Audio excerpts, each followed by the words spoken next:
ลาแล้วเฮียฮอคงเสียใจนะคะที่ไม่ร้องเพลงของ RS เราจะมาร้องเพลงไม่ใช่อิจฉาแต่มันแต่ไม่ใช่อิจฉาแต่มันรักเธอนะคะ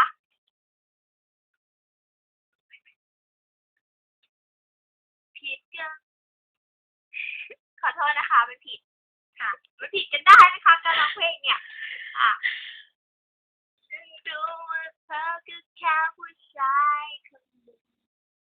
ฉันรู้ว่าคนแบบเธอนั้นเจอได้ทั่วไปแค่คนที่เคยมาส่งไม่เห็นจะมีอะไรไม่เคยไปอยู่ในสายตาผิดก็ต้องที่พาใจไปรักเธอผิดแค่คนที่รักเธอเขารักเธอจนนะคุมใจไปแล้วทุกวันจนใจเริ่มอ่อนล้าไม่อยากเห็นเขาดีกว่าไม่ใช่อิจฉาแต่ว่ามันรักเธอเคยพยายามจะทำให้ใจเธอเปลี่ยนแต่เธอยังทำท่าทีว่าเธอไม่เรียวแรงฉันก็ไม่ยอมรับหรอกแต่ฉันมันต้องยอมแพ้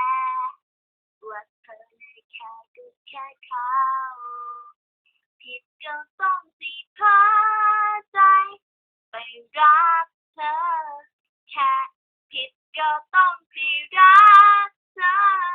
เขารักเธอก่อนนะคุมใจไปแล้วทุกวันจนใจเริ่มอ่อนล้าไม่อยากเห็นเขาดีกว่าไม่ใช่อิจฉาแต่ว่ามันรักเธอคนดีๆมีแค่จองเป็นเยอะไป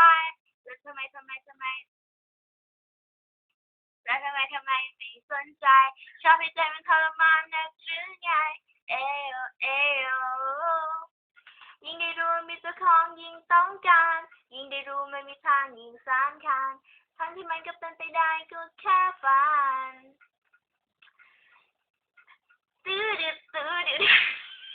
ผิดก็ต้องที่เพ้อใจไปรักเธอผิดแค่คนที่รักเธอ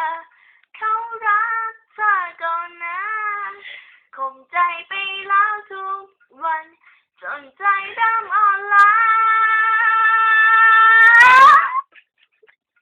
ไม่อยากเห็นเขาดีกว่าไม่ใช่ช้าแต่ว่ามันรักเธอขอบคุณค่ะ